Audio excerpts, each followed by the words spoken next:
Hi, welcome to Jus Cogens, the International Law Podcast. This is episode 18. This is part 2 of a series of episodes on International Court of Justice's fellowship program.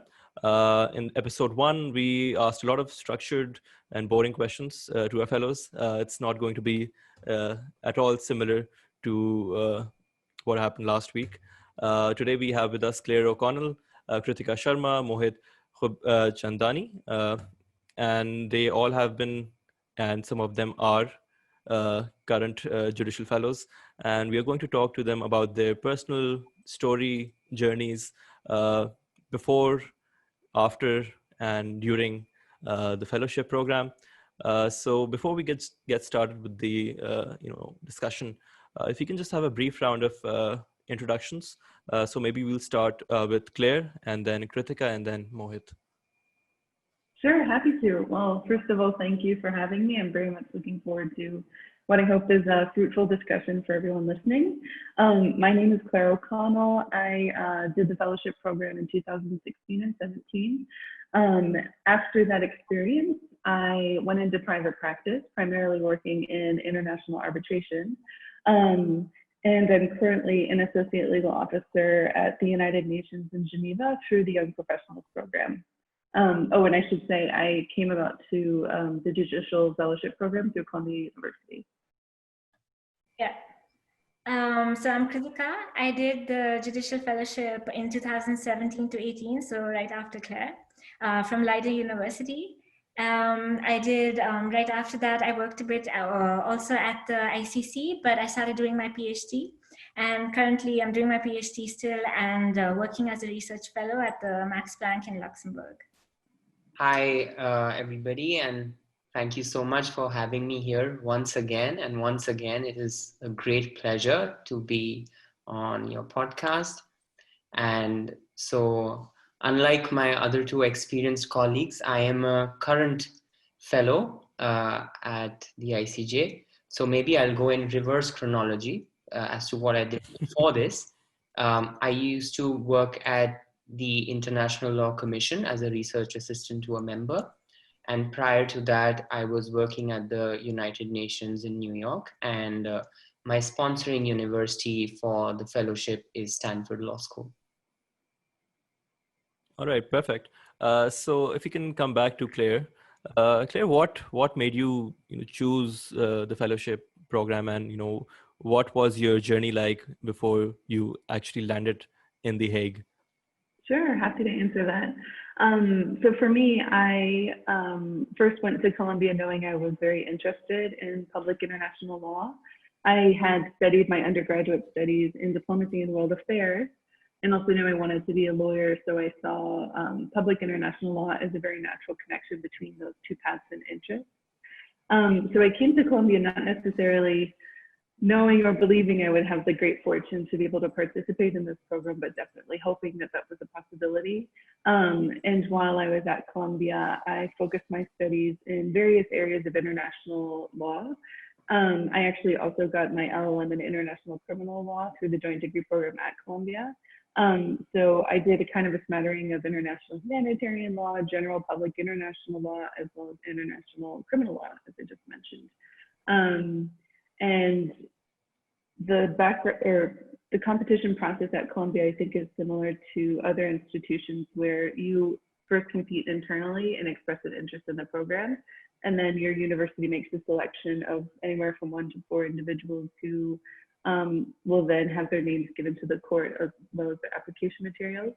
And I was lucky enough to be among that cohort and eventually was selected to be part of the 2016-17 fellowship class. So Claire, if I could just have a quick follow-up. So apart from your LLM, what activities did you participate in during the LLM, and sort of the experience that you gained throughout the process before your application to the ICJ? Sure. So for me, I really just followed what I was interested in. And if I could give any advice to anyone listening, I would say, number one, no matter what you're interested in under the broad umbrella of public international law, I would say pursue it. So for me, I was very passionate about international humanitarian law.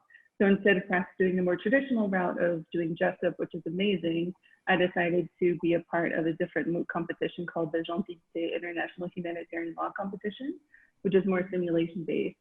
And then also pursued externships and internships during my time at Columbia that fell more in line with this broader ICL, IHL experience and interest. So I was lucky enough to do an externship at the permanent mission for the ICRC in New York. I also did a summer internship at Interpol in Lyon, which was more focused on kind of general public international law, but under the confines as well of cross-border sharing and communication of evidence in the broad sense of criminal law across jurisdictions. So, and then I also worked at the Human Rights Law Review as well. So kind of just this smattering of really different human rights, ICL, IHL topics that I think really informed maybe a motley crew of pieces of my interest in public international law, but that's really what I focused on while I was at Columbia. Great. Kritika, how about you? You know, when you got selected for the fellowship, which is considered to be the holy grail of young academics and practitioners in international law, how was the experience while you were applying for it? And once you got there, did it meet your expectations? Yeah, so a little bit of run up to the application process and how I got there. So I did the advanced LLM at Leiden in public international law. And if you do that, you're eligible to apply for the fellowship position. Before I had done this, actually, I had done 2 months at an internship in the office of the registrar in the ICJ before I had done my master's. So I had like a little bit of sort of a taste of what it was like in the court, and I kind of wanted to see more of it. So I had a bit of an idea that this is something I want to really sort of at least see and experience. When I found out that it's possible to apply for the fellowship program, I tried to follow the advice that I was given initially when I joined the program, which was they basically follow what they look for is how interested you are in public international law, your command in public international law, and just sort of if your experience in it and your interest in it shows. So I followed that, which was quite interesting in the process. And the application process at Leiden is that it's similar to how it is for the court, which is that you have to submit all of your paperwork and you have to demonstrate either prior experience in public international law and an interest. So I did that. You have an application process which is followed by an interview, and then they nominate you.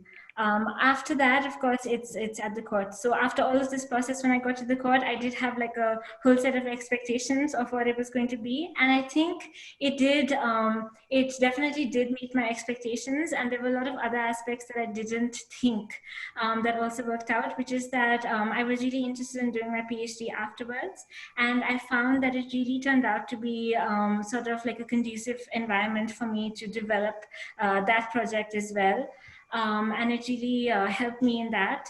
I think what is important to point out here, which I didn't before, is really that I did the fellowship right after my LLM, and I did my LLM right after my undergrad.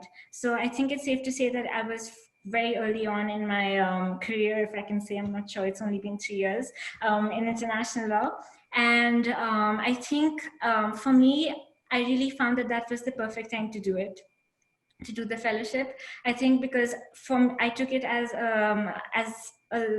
a good learning opportunity, and I think it was perfect in a few aspects. The first being that I had just spent a year intensively studying theoretically all of these concepts of public international law, which is something I was interested in, and then right after I got to see it in action at the court itself, where it plays out. So I think it was excellent in terms of that, in terms of timing. Second was also personally for me, because my current project is it's on a different court, but it's also on the institutional functioning of a court. And I find the way that courts function extremely fascinating. So to be working in a court for a year, I thought it really informed the way I look at, or at least how I looked at my project, and it helped me develop my research question personally for my PhD, for example. So for me, my recommendation really, I think, is that I'm quite happy I did it at that point of time when I was starting out. I think it was a good idea to really get an experience of how it works in practice. Yeah. So Kritika, you've raised a very, I think, a point which we missed out in sort of the first part. So what does the interview process look like? Because we talked about the application process and various aspects of it, but I think we missed out the interview aspect of it in part one. So maybe if you could just give us an idea of what generally the interview looks like during the university, or sort of the referral process, and then the final interview as well by the court itself. Yes, so I should have been clear about that. The interview process was actually from my university. There wasn't one at the court. How it worked at my university was that they asked for applications on paper, and then they selected 6 people for an interview. And they conducted that interview on substantive questions on international law, some questions about the jurisprudence of the court, questions about why you would be a good fit. They tested out your French because the master's is in English, so it was mostly French that they tested out, if you were comfortable with. And then they chose 3 candidates after the interview process. So the interview was really from the university.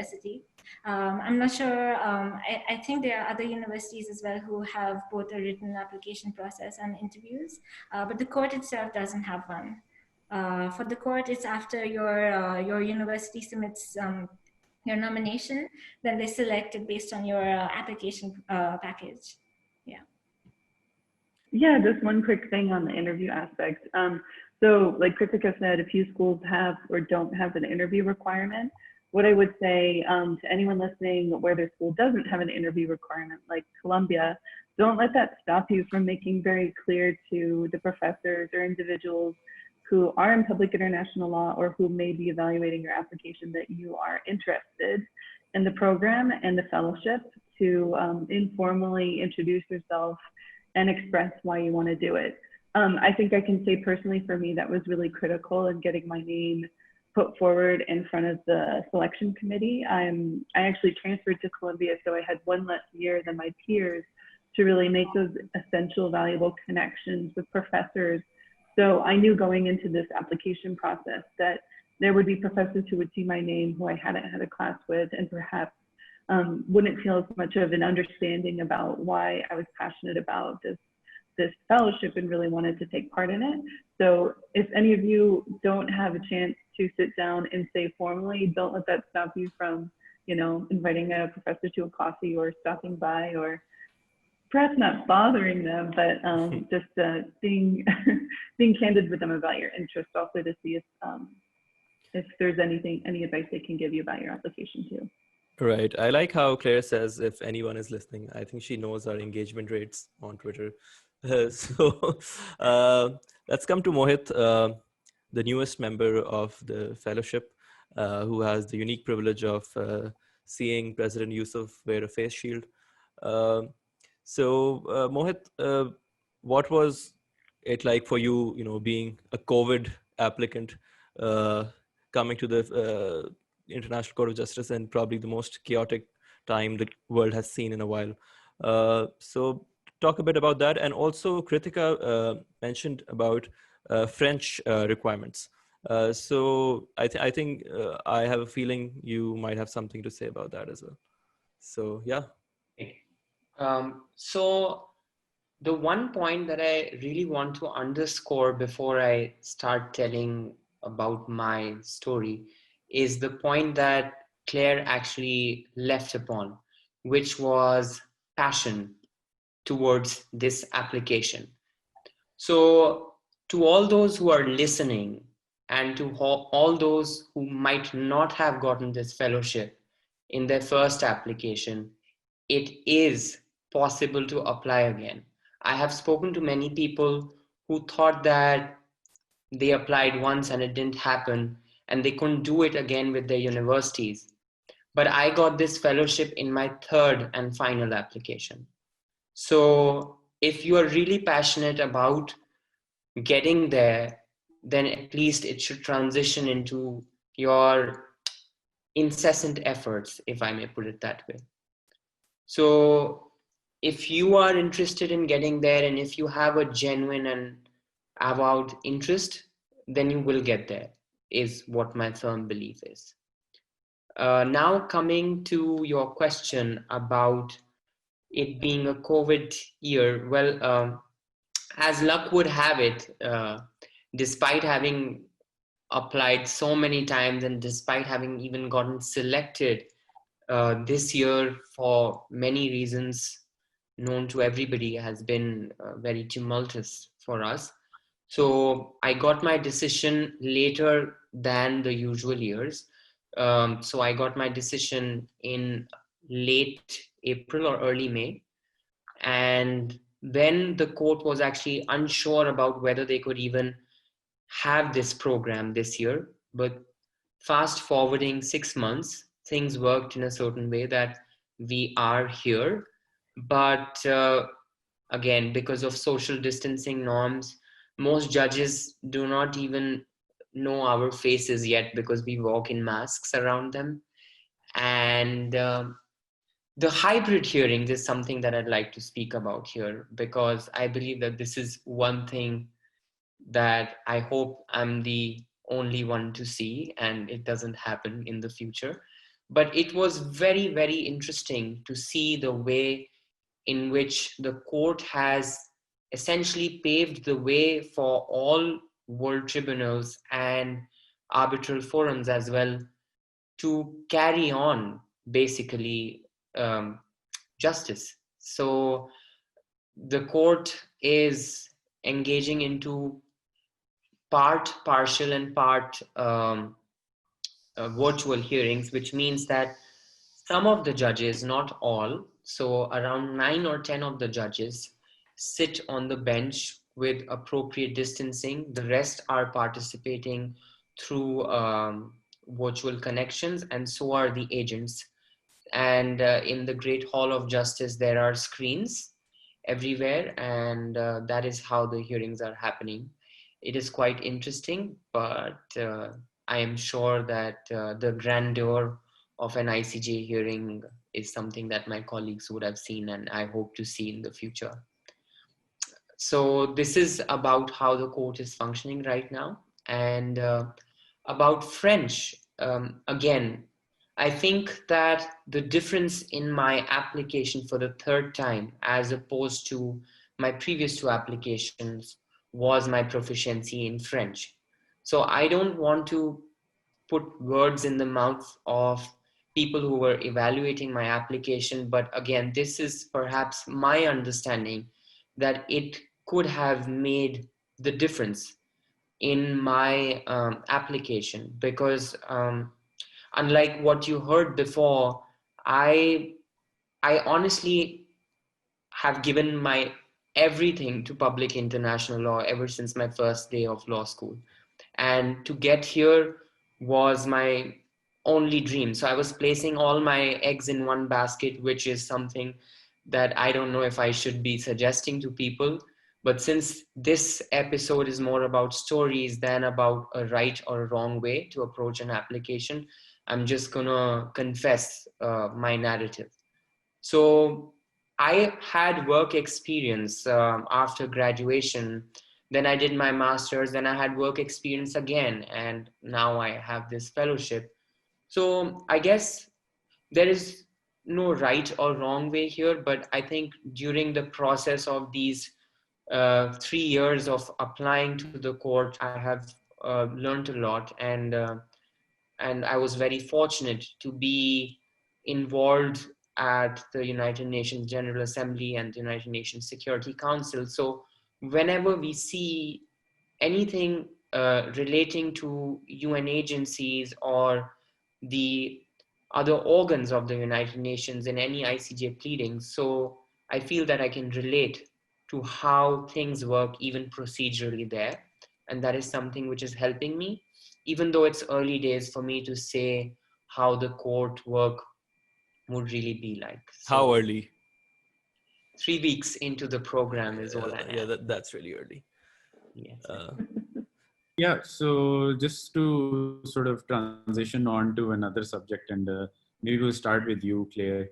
So what has been sort of the advantage of being based in The Hague in terms of networking with the judge, networking with other lawyers that come before the court, and just other professionals in the area of The Hague? So how has that been sort of like a key point for you, or how have you sort of leveraged that in the way that you've taken your career forward?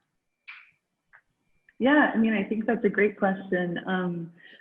I mean, the opportunities are boundless in terms of the individuals that you can meet who are in international relations in general, in addition to international law, which can make it a little stressful. You never know who you're going to bump into in the streets. But I will say, for me, for example, I already had a long-standing interest, obviously broadly in public international law, but also in international criminal law. So to be able to have the International Criminal Court as well as mixed right there up the street was really an invaluable opportunity. And I definitely see the opportunity to reach out to certain individuals and build connections and get to know that line of work. I would also say, in the context of the Peace Palace, you don't have to go far to really experience the wealth of amazing practitioners of public international law. Even obviously within the court, the associate legal officers that you're working with or the legal officers at the registry, the permanent court of arbitration is housed in the Peace Palace. And there are so many incredibly interesting individuals who work there, who work on these cases, and who are really happy to talk with you about their career path. And often, one reason I really like talking to people at the Permanent Court of Arbitration is I saw that as a really nice way that they combined private international law and public international law. And I think for a lot of people who do the fellowship, it might not be always 100% clear what you want to do next. So having opportunities where you can talk to people who've already had to make that decision or thought about getting into maybe the more private aspects of international law, what that looks like, what opportunities are in place, how you can also ensure that you are still keeping perhaps a foothold in what you had imagined you would be doing in CIL. Like, that's a really great way to do that. So I would say being in The Hague, the connections you can make on a day-to-day basis is really incredible.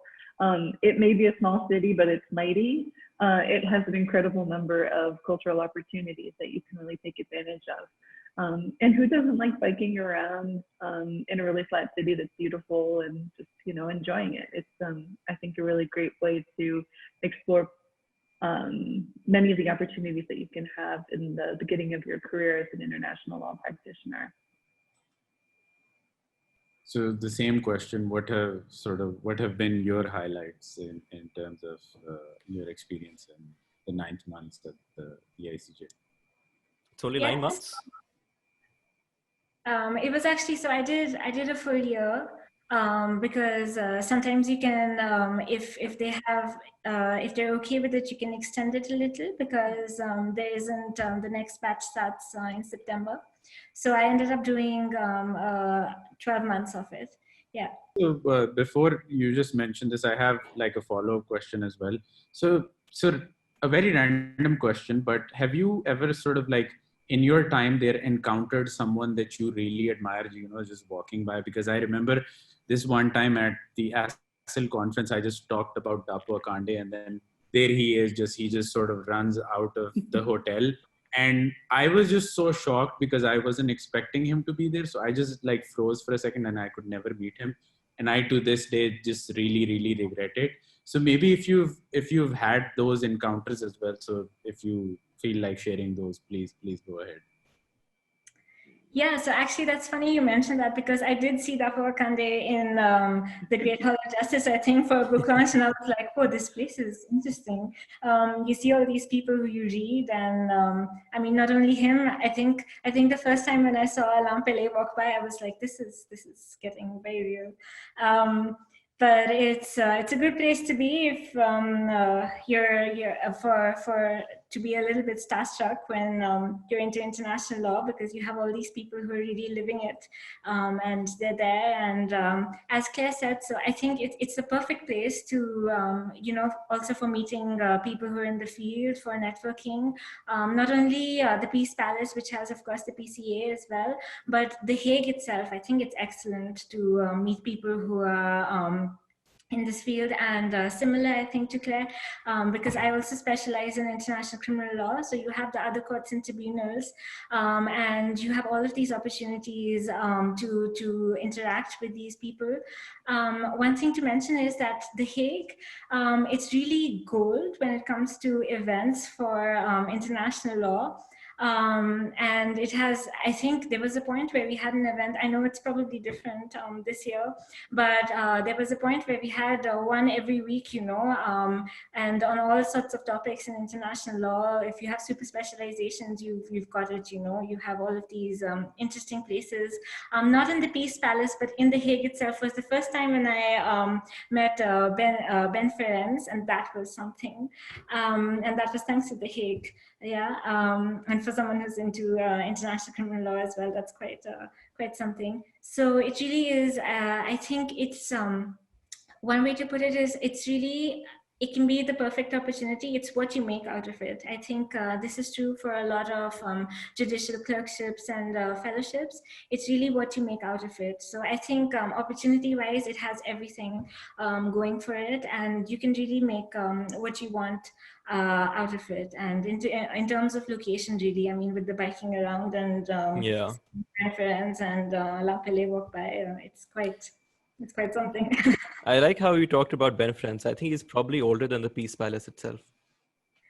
Yeah, well,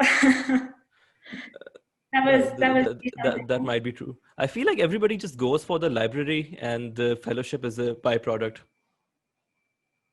It's a good library. Yeah, it's amazing. Pretty world class. Mohit, do you have anything to add? Yeah, the COVID networking aspects, obviously. Okay, so, well, I have seen, for instance, Alain Pele on a screen. So the networking is minimalistic right now, but that is not to say that it is not possible, because what Claire mentioned, that I think it is really important to also see your peers, because associate legal officers are not people who are very senior in terms of their age and expertise to judicial fellows, and sometimes have similarly placed resumes. So it's very nice to actually interact with them, to be able to see how they've paved their way through, and sometimes some of them have gotten the associate legal officer positions after their fellowships. So it's very interesting to speak to them and hear about their journeys. Of course, your judges are people of great repute. So even if during these COVID times there are not very many people coming to the Peace Palace, it's always nice to say hello to judges from a distance, I guess, but also try to learn from them. I am yet to explore more, but it is very handy and I would say timely advice from Kritika and Claire right now for me to be following in terms of networking. How was The Hague in terms of living? And if I could premise this with sort of another question, which I will just add. So we know that this judicial fellowship is funded by universities, which means that every single university has a different criteria for the amount that they will pay their fellows. So So that being one of the questions, how generous was the amount which was given by your university, and not to sort of just talk bad about them, but generally, how did you sort of balance it all out, and was it sufficient? And yeah, so that's the question. So it's true that there can be a big disparity between the funding that you receive as a judicial fellow, and that is unfortunate. I think the court has tried to set like a minimum amount that a university has to give. And it does make it a little bit more of a hustle and a grind for certain judicial fellows who perhaps are on one of the lower stipends. I think the majority of the US-based institutions are on the more generous end. So those judicial fellows, including myself, had less to worry about in terms of, we were able to find adequate housing. We were able to still participate in the activities we wanted. But I do think that's also a great opportunity if there is a disparage between the stipend amount to really get to know your other colleagues and maybe focus your activities as much as possible on, spending time together, or kind of cost-conscious activities that you can do together that actually end up being the most memorable as well.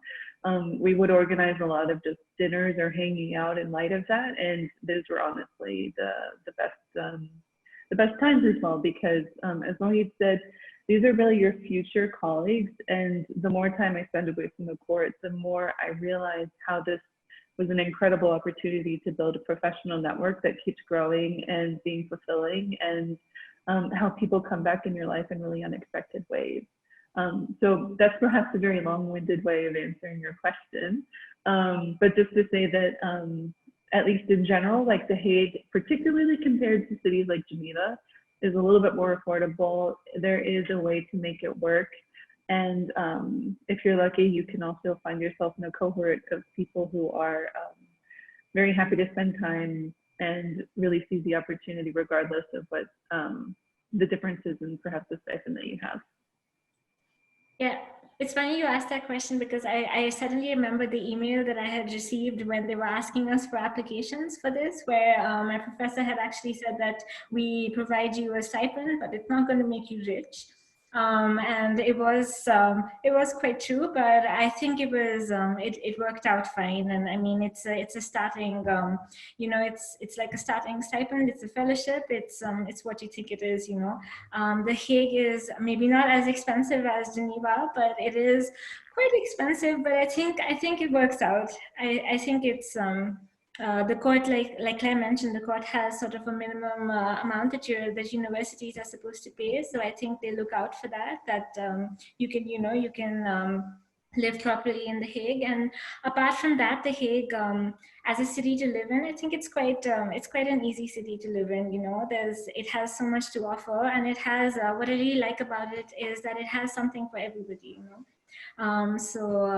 Really, like, apart from just the international law point of view, like if you're into sports and things like that, it has really like everything, a little bit of everything for everyone. So it's an easy city to live in. Yeah, and good old Dutch food.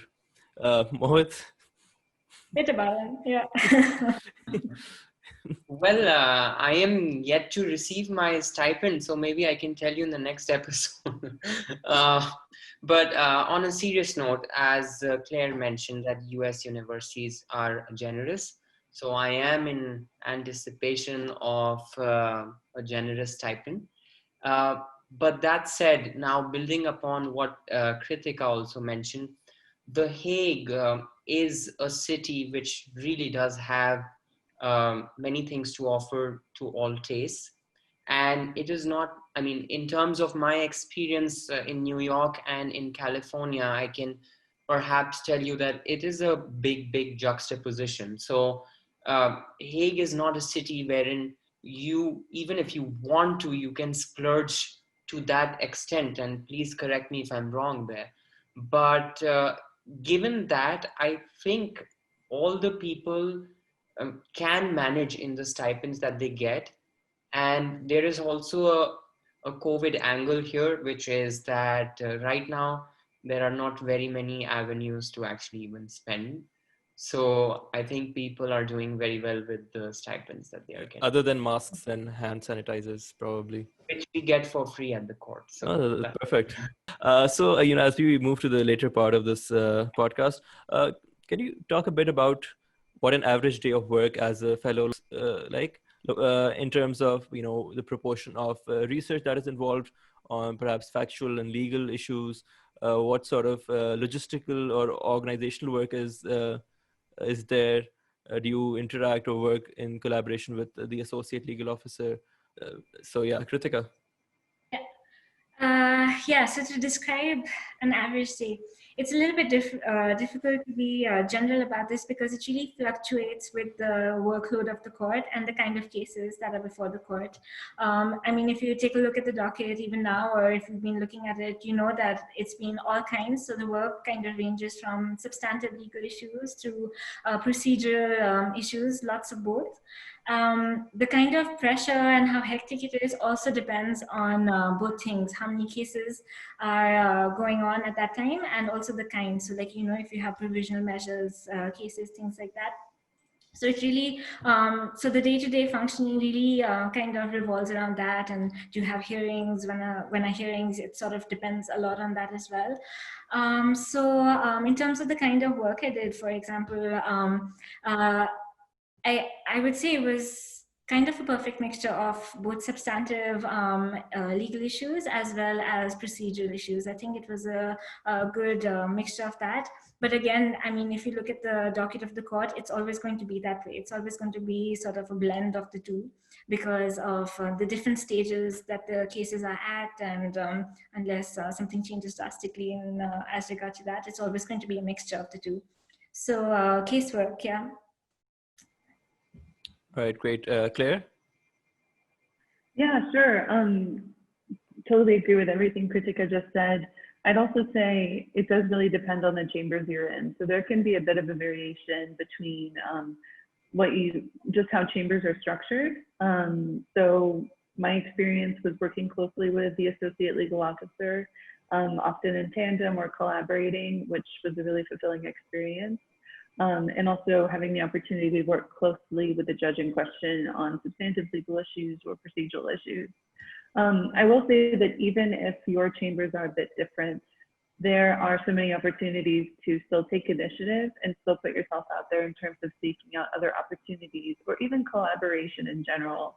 And even something as simple as talking to your colleagues, talking to the other associate legal officers about what they're working on, what their thoughts are on a particular issue or something related to an opinion that's being drafted, those can be some of the most fulfilling experiences. Even if, let's say, you've been delegated responsibility on something that only touches on the court in a very peripheral sense or relates to a judge's responsibility that's not within the domain of the court. Because I don't know if it's changed, but one thing you should also keep in mind is that you may find yourself also working on research issues or something that relates to what a judge is working on outside of the court. Obviously, your duties are supposed to be more closely aligned to what's taking place at the court, but there can be things on the side that you do assist with. And those can still be incredibly valuable, but just to keep that in mind. Yeah, I would say that it varies a lot, but regardless, take advantage of the fact that you have the best library in the world at your fingertips and you're surrounded by people with so much experience and true enthusiasm where you can truly geek out about things that you can't do normally. So don't be afraid to talk to them about what you're interested in, what your thoughts are, and even think how you can forge a collaboration in the future. Okay, and Mohit, in your extensive 3 weeks at the ICJ, how has it been? Actually, I can speak about this, which is a point to underscore here that working at the court is not any dissimilar to working at any organization wherein you have to try and assert your worth and your enthusiasm. So while on the one hand, it might differ from judge to judge, chamber to chamber, But on the other hand, also, it is really about how much you're willing to give in. And then if that vibe is something that you give, then you are ought to get the work that you wish to derive from your experience. And because in my case, social distancing norms and virtual hearings, etc., make it harder to get hands-on with work on a day-to-day basis. It really means going that extra mile and fetching for work, and that can be a successful strategy, is what I really want to underscore here. And the other things have already been mentioned by Kritika and Claire, but just to make it easier for everybody who's listening to understand, this position is very similar to that of a law clerk with any judge in any court of law. So judges have several commitments during hearings outside of court, and you are essentially, or to try and be a right hand of the judge, or if you're a lefty, the left hand. But that is really about it. Just try and make your judge's life as comfortable as you can during your tenure.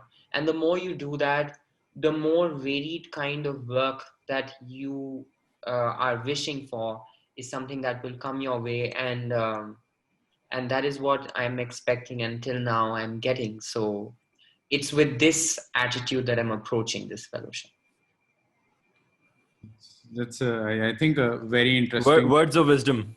Yeah, this is like there was just this moment of silence because Mohit was just like, I will just like drop all the wisdom I have in just this one or two sentences. Yes, But on that note, so Mohit, in fact, before coming to Mohit, because Claire and Kritika have finished the judicial fellowship, so let's talk about the impact that it has had on your sort of the development of your career, and did you actually get the things that you hoped from this judicial fellowship? And for Mohit, obviously the question would be, what do you hope to gain out of this fellowship, because you're obviously underway and in process of finishing it. So yeah, Claire, if we could start with you. Sure. I mean, I think in some ways I got more out of it, or more unexpected things out of it than I originally anticipated. I mean, I walked into this experience being very hopeful that I would come out a strong practitioner of public international law. And I do think the court definitely does that. Not only just as like a confidence boost, but also in the fact that you're rigorously researching and examining very important issues of international law. And that's your day-to-day life.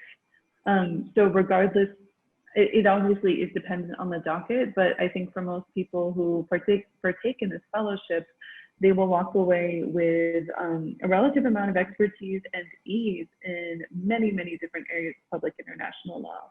And one reason I've been most pleasantly surprised with that is it has opened more unexpected doors, and also taught me that public international law, you theoretically know it's everywhere, but it's really everywhere.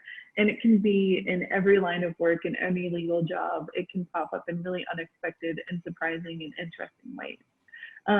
So for me, I really enjoyed my time at the court, and it was only really through my time at the court that I started learning or becoming more interested in international arbitration, so state versus state adjudication, in addition to interstate state versus a private entity, and ended up focusing in international arbitration in my professional career for a period of time, and that was incredibly valuable. And I found myself still relying a lot on my experience at the ICJ, the experience that I had in terms of just knowing with confidence and ease an international problem may be presented, but I'll be able to figure it out, because that's just what your day is at the court, right? You just gotta take the tools you have and figure it out.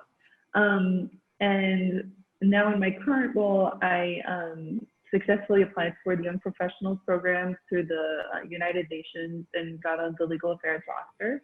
I do think having the rigor of the fellowship and just the broad knowledge you have to have of public international law really helped me be successful and that application process. So I'm now in a current role where I'm an associate legal officer and I work on a variety of really diverse issues pertaining to public international law. And it surprises me even how much ICJ related issues or just public international law related to my time at the court can come up. So it's kind of like the good friend that keeps popping in a bit and reminding you that it's there and that it gave you a really good solid foundation to really help you be a practitioner in international law. And I guess just one last thing would be just looking forward, even from where I've come now, I obviously hope to have a much longer, more fruitful career in public international law. I do think that I can say with confidence that I have now a good foundation in public international law, and will hopefully be surprised by the directions my career takes with this foundation in PIL. And I think that's something that probably a lot of judicial fellows would say as well. Kritika, if we would come over to you. Yeah, I mean, I agree with everything Claire said. I went into this, I think for me personally, I went into this thinking that it would really help me from an academic point of view as well in terms of international law issues. And what I wasn't an experience, and I think what I wasn't expecting was how much experience I kind of got in terms of procedural aspects of the court's work. I was really grateful for that. And I think I ended up walking away with a lot of sort of practical insight to legal problems that come before the court and in public international law in general. And one thing that I appreciated a lot was that the institutional aspects of the court, even though you're in chambers, it was invaluable in terms of that. We saw elections in the year I was there of judges. We saw elections of the president and vice president. I saw how, like the different parts of the court interact with each other. In terms of personally, from my research point of view, it was really good, because I look at really like institutional aspects of the court, and this is something that I wasn't expecting to get so much practical knowledge about, and I felt like I walked away with a better understanding of how things work in practice as a court, as an institution, how it functions, and things that I think get overlooked because they aren't really in books, and they're not written about so much because they're more they pop up in the day-to-day functioning of a court. And I think that's really something I'm very grateful for, and it's something that's helped shape the way I think about these problems, and helped shape my research in a way. So it's something I'm always going to be very grateful for. Yeah. Yeah, Mohit? Right. So I think that for myself, I would like to rephrase this question. So I will not say what I hope to derive out of this fellowship, because I have realigned myself as to what I definitely know that I'm going to get out of this fellowship, which I see as, for instance, a second LLM, because it places credence upon you as a person, which an LLM also does once you've studied at University X. And B, what it does is that, I think it has been mentioned already, it opens your mind to several aspects of international law. So these are two things that I'm sure that I'm going to come out with after this fellowship. And this is my only expectation, if I may put it that way.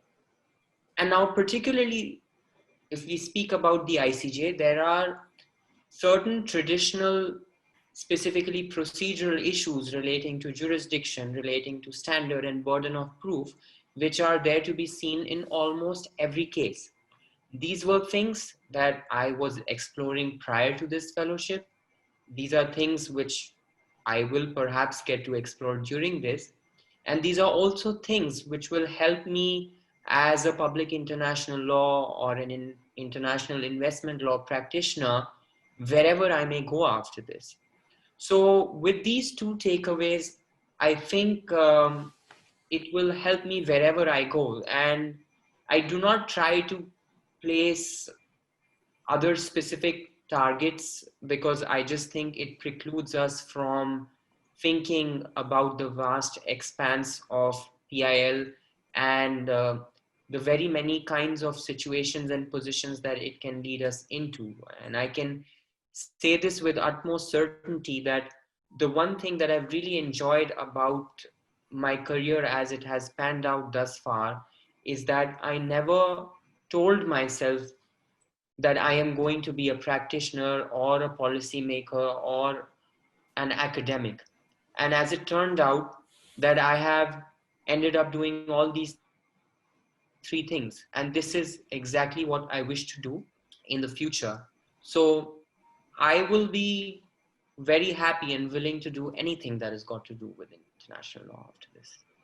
All right, perfect. So that brings a conclusion to this wonderful and almost Zen-like discussion. If we can just have some parting thoughts or some friendly advice for potential aspirants for next year or the coming years, what would it be? So just briefly from each one of you, maybe we can start with Kritika. Yeah, I mean, for the application process, of course, I think to make clear that you're interested in this, what you can bring forward to the court,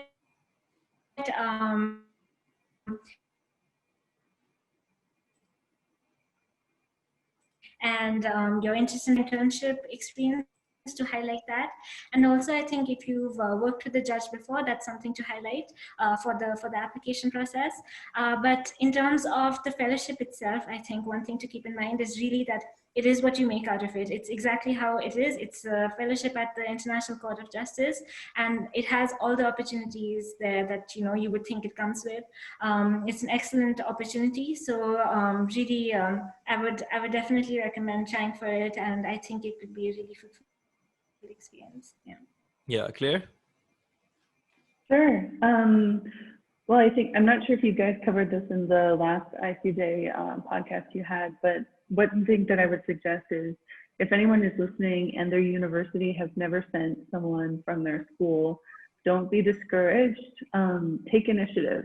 Start having conversations with faculty to see if they would be open to helping figure out how to send you there, or someone who is interested in that, in participating in this fellowship. The court is actively, I think just in the past few years, opening up the applications or welcoming applications from all over the world, from all different universities. And I think is really prioritizing, rightfully so, that there needs to be not just the same schools over and over again that are coming to the court, but really unique perspectives, other schools that have the initiative to put forward new applicants as well. And I don't want to speak for everyone, but I will say that most of the judicial fellows I know would be more than happy to talk to anyone who is interested in doing something like that, to get some guidance or advice about where do you start in doing something like that on your own. I think at least our names are posted on the ICJ. Yeah, be careful what you wish for. I know. People might hold you to that. Well, you should hold us to it, because really this is a unique opportunity that should be really open to truly and literally the world. So that hold you back, and reach out to people who've done this before. And then I guess the final piece of advice I'd give to people who are interested in this is really follow what you are interested in public international law. Make sure you have a really strong foundation in public international law. That obviously has to take place, and also work on your French. But don't be afraid to focus in the niche area of public international law that you really are excited about, because that is what comes through in your application. It comes through that that's what you're passionate about and that's what you care about. And you don't need to be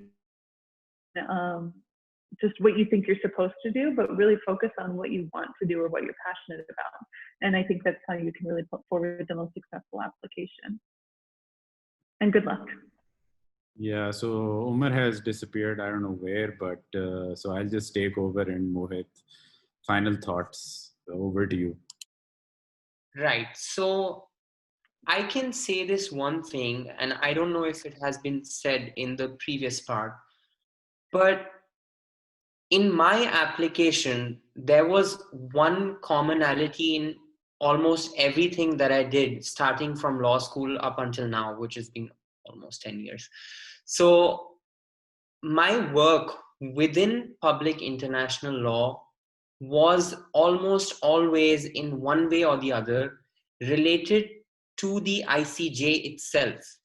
So while we are speaking of niches here, I cannot emphasize enough to people who are interested in applying for this position to be doing work that relates to the court. Now, that could be relating to the rules of the court, could be relating to conventional issues that come before the court, writing about a decision of the court, or taking part in moot court competitions which are based on ICJ simulations. So essentially, if you can really show a clear demonstrated interest and that chain in these 4-5 kinds of activities, which can be publications or moot courts or internships or work that you did which pertain to the ICJ, then I think your application is likely to stand out. Right. So that brings us to an end of this episode. We hope you found this 2-part series insightful, and yeah, we'll see you in the next episode.